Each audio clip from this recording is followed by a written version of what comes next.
Nadia. Thank you. Hi, nice to meet you. Nice to meet you. I'm Atiya. I am speaking on behalf of my brother's podcast called the Brothers Geek Out Podcast. Amazing. I've been telling them to change the name now that I'm involved. So it should be Brothers and Sisters Podcast, but they're just too lazy to do that. Fair enough. How are you? Very well, thank you. Good. I'm going to get straight into it because I know you've got a very busy schedule. So yeah, first of all, loved the movie. Really, really got me. I got really emotional as well, so I was quite surprised. I was ready to be scared more, but I really enjoyed it. So on adapting a novel, you've spoken about wanting to recreate the experience of reading Walter Mosley's novel rather than just putting it on screen. Can you walk us through how you approached that challenge?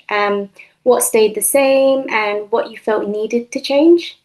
Yeah, I think that I read the novel 20 years ago and it stayed with me. So in many ways, I was trying to recreate my own experience of reading the novel rather than like the story, if that makes sense. So I think that that helps you sort of like focus the story on the things that you're interested in. And I think it also helps you find a tone. And I feel like the images that had stayed with me as a reader were really um not maybe scary, but kind of like horrifying. Do you know what I mean? Just like and so I sort of knew that those were kind of key images that I wanted to keep in the film. Yeah, And me and Walter, we didn't really work right together on any drafts. Like he wrote some drafts and then I took over and wrote the later drafts because I think that I needed the film to be personal. And I think the only way you can do that is for it to like flow out your own pen. yeah, So I think probably the film is darker than the novel. I think it's more kind of baroque. And I think also, I was really interested in, I guess, locating the main character Charles's grief within it. I think that I was really drawn, since I'd read the book, to this idea of two men who had no families left. Do you know what I mean? Like what it is to be the last of your line. And that that Charles has really never got over the death of his parents. And although all of us, all our parents will die, I just was really interested in somebody who like that severing to his family or the notion of family and that loneliness was cool. just something he couldn't shift, which is quite a big departure from the novel. So yeah, I sort of refer to the film and the novel as, cousins, not twins. Yeah, I like that. Nice. My second question was, what was it like collaborating with Walter Mosley himself on the screenplay? Did you ever have to convince him to take on a different approach, compared to the novel? And how did those conversations kind of go? Yeah, like I said, we didn't really collaborate on the script. Like he just wrote earlier drafts and then I wrote later drafts. So it didn't Yeah. really, that's not, it's just not how it works. Do you know what I mean? Okay. Like he wrote his versions and then I wrote my versions and obviously I wrote them with his versions in hand. So yeah. Kind of kept it aligned in that sense. No, it's not, I mean, Walter would say, if you want to read the book, it's on a shelf, you're making the movie. So I think it's like, actually, I was at liberty to be quite free and take what I wanted and leave what I wanted. Oh, nice. I love that. Um, so on themes and storytelling, the film explores obviously power, morality, identity in a very like intimate way, but yet unsettling. What did you most kind of want the audiences to sit with after like the credits rolled? Mm. I think I wanted the audience to reflect on like who gets to tell history, and sort of thinking of like, actually, is it easier to follow or to forge your own path? But also, I think to to have a mind, I guess, to what's going on behind everybody's front door. Do you know what I mean? Like what kind of, there's a really key scene in the film where Charles goes to see his neighbor and realizes that she's been taking care of a sick relative for decades. And that thing of just like having a mind, Harbor is a very inspiring place as a community of black people. And actually I just, but like community is like kind of an idea that's quite hard to grasp. But actually I just wanted to sort of show in that moment that actually caring for one another is deeply, deeply important work, and it's work that all of us can do. Mm. You know, and not to kind of spoil the film, but like Charles responds to that by making a kind of grand gesture to his community and giving back. And I sort of wanted people to think about, I guess, what they're doing in their own communities, and that community could be your own family, it could be the world. Like, what are you doing for people in Congo and Palestine and Ukraine? Do you know what I mean? Just thinking more to like, actually, what power do I have to affect the world around me? Yeah, 100%. Yeah. Um, so you've said the film is partly about facing what we are.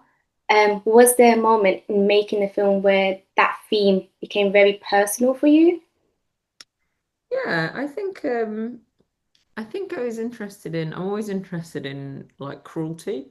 And I'm very interested in like, I think that people find like individual suffering very easy to understand. And I think they find collective suffering, like the suffering of thousands or millions, impossible to understand.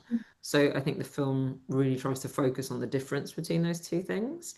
And I was sort of interested, me and Corey would talk a lot about um it's very important not to kind of like morally judge your characters. Do you know what I mean? Like, because you're like, I've got to play them and I've got to find love for them.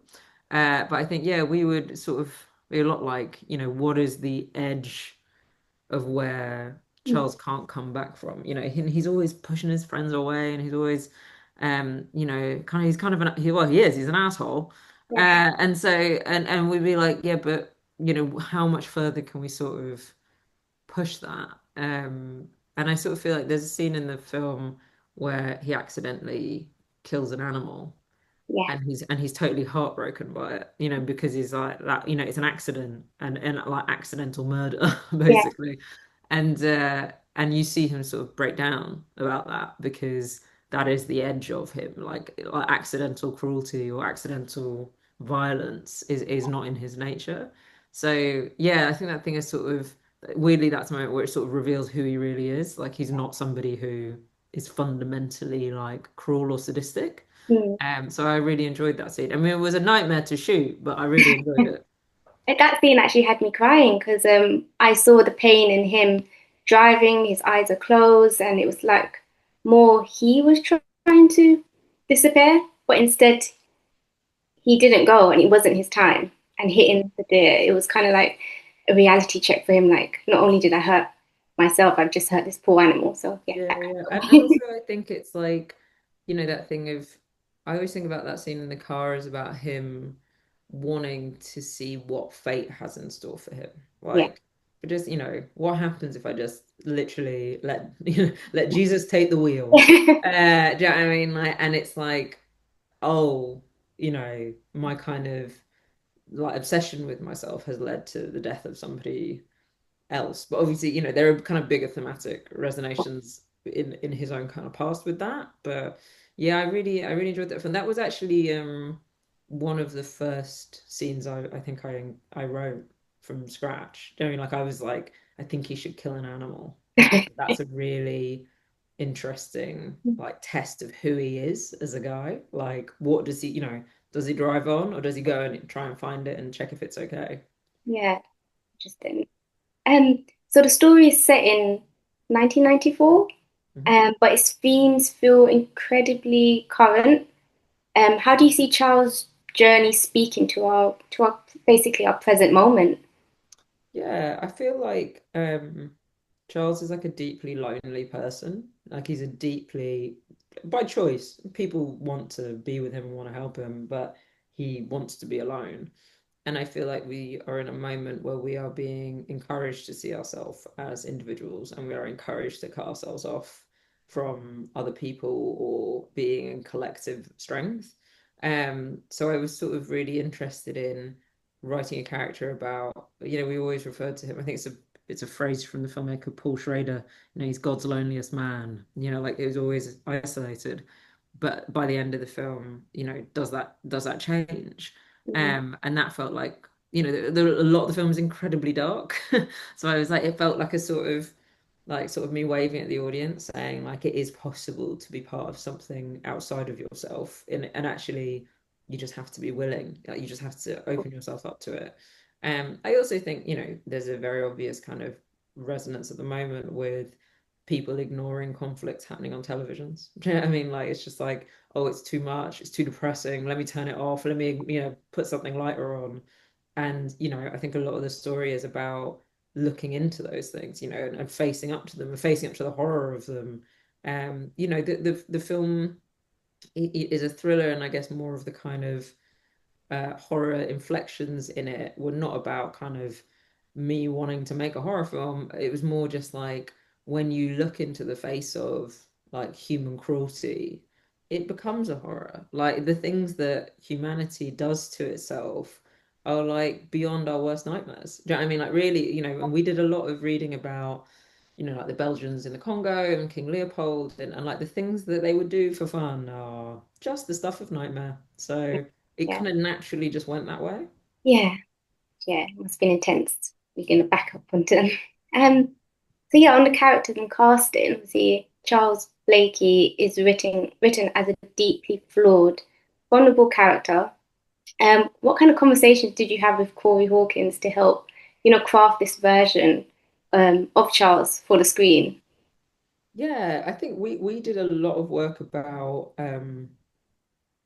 backstory, and we did a lot of work about like really building out all of Charles's life because it just felt like his own history was so important. But also, we did a few days where he worked with all of the other characters that make up his community, so like his neighbor, his friends. Do you know what I mean? To kind of create their collective shared history because it was all sorts of things like oh yeah, we met when we were 6 and we met you when we were 8 and this funny thing happened when we were 14. Like all of that work is really important, even though it's kind of invisible work. Yeah, Do you know what I mean? Like you're never going to see it on screen, but we all need to know this collective shared history that we have, which was kind of fun. I rehearsed Willem and Corey separately because Willem doesn't need to know any of that. Do you know what I mean? He's like, and that's always a really satisfying way to tell stories. Like two strangers meet each other and they get to be whoever they want to be. But Corey had to kind of do two different modes because on the other side, when he's not with Willem, he's with these characters who know him incredibly, incredibly well. And so you sort of see him flip between being two people, yeah, sometimes slightly unwillingly, like he's like, oh, I sort of don't want to be this version of myself. But so yeah, we did a lot of work remotely about just like, all sorts of things about like, when did he first lose a tooth and how much did his parents give him from the tooth fairy and, did his parents ever try and have another child and, what would his mum make him as a snack when he came home from school? Like that's the level of sort of depth we went into. yeah, nice. Obviously Williams Defoe's Aniston is such a enigmatic character. How did you guide him to balance the kind of menacing vulnerability and kind of moral complexity character that he portrayed? Yeah, I think again, you just have to focus on like the facts and it's just like a different moral universe to an ordinary person. He doesn't think he's a bad guy. He thinks he's a good guy. Like he and most bad guys, I mean obviously there are like bad guys in cinema who are like love being bad guys. Do you know Yeah. what I mean? Like think about like Wesley Snipes in Demolition Man. He's having a lovely time being a bad guy. He knows he's a bad guy. But actually I feel like William's character doesn't think that he's a bad person. He thinks that he's the employee of some really bad people, but he thinks he's just a tool. Like he's like, I just do what people tell me. I think there's a whole argument in the film which is like, it's about intention. Like I didn't intend to, I didn't particularly want to do that thing, but I was told to do it, so I did it. So I think that's why we focused a lot on, I guess, kind of like what you saw, like the middlemen of Mm, history, like not the kind of bad leaders, but like what was it like to be the guy who worked for those guys? Do you know what I mean? Like yeah. we were very influenced watching Raoul Peck's documentary Exterminate All the Brutes. It's a documentary series. Mm, And a lot of that is about the kind of mechanics of genocide. And, I remember in the final episode of that, they ask a question about like, think about the people who like designed the gas chambers. Not the people who are like putting people in them, but the people who had to come up with like the nuts and bolts that were yeah. gonna, what I mean? Like it's that thing of like, oh, I'm just an engineer doing a job, but this job is going to lead to the like one of the greatest evils in history. And that was fascinating to me. Like these guys who are just like, I'm just out here doing work, like it's my employ and like at what point do we go, oh, that person is evil? Yeah, because I was really torn because I was like, I want to hate him, but then I felt bad for him because he was just doing what he was told, but he still did it. So Then I sort of think history is made up of people doing what they were told, and you yeah, know, any soldier is probably doing what he's told, but war that murders civilians is just murder. exactly, yeah. Then, um, you said you were interested in portraying black male vulnerability in a way rarely seen on screen. How did you navigate that portrayal without kind of falling into the kind of stereotypes?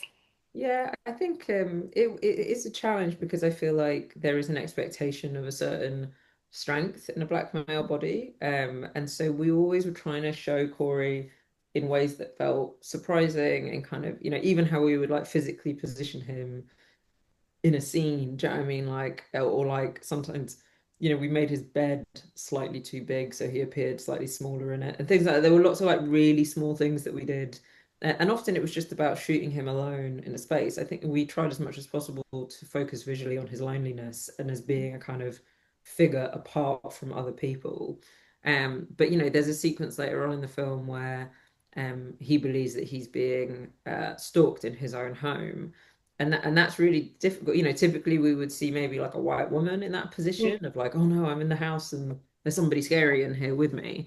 So, but actually we just kind of use the same cinema language of just like, how he moves through the house, checking the corner. Do you know what I mean? Like, yeah, and it was kind of thrilling because, he thinks he's being chased by somebody who he could probably, take a swing at if he yeah, wanted to.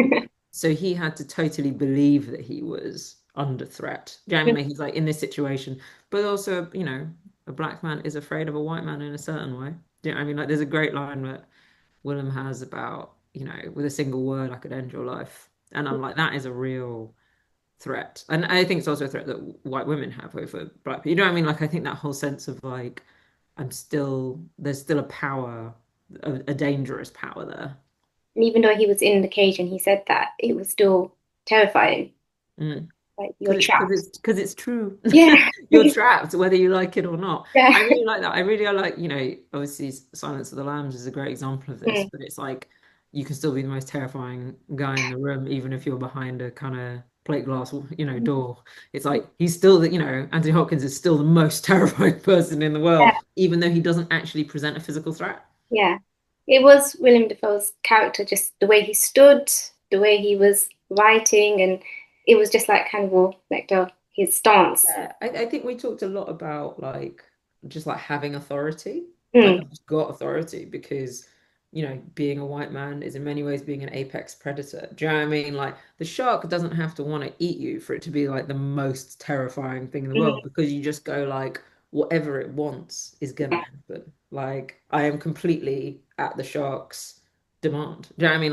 yeah, Like if it wants to eat me, it's gonna eat me. If it wants to leave me alone, I'm gonna be okay. yeah. But that could change on a dime, and that's really scary. I was quite interested in I weirdly watched quite a lot of videos of like snakes in captivity being fed mice because I was like, it's like you're supposed to feed a snake a live mouse, right? So they drop a live mouse in, and sometimes the mouse will be living there with that snake for weeks because the Oh, snake's not hungry, and so they're kind of just like cohabiting in this yeah, tank. And then one day the snake eats the mouse, like just out of nowhere, because he's like, well, I'm hungry now, so I'm going to eat you. And that to me was really interesting. yeah. I don't have long reviews, so I've just got one more question before we can wrap it up. But it's been really, really fun. So you've spoken about how personal this film is, especially particularly in the light of the Sudanese conflict. How did your own lived experience inform your approach to the story?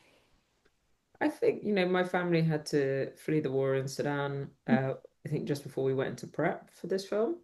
And it made me think a lot about, possessions and objects and how much those things do or don't have meaning when you have to leave them all behind. And we're very lucky. We were some of the privileged few who had somewhere else to go.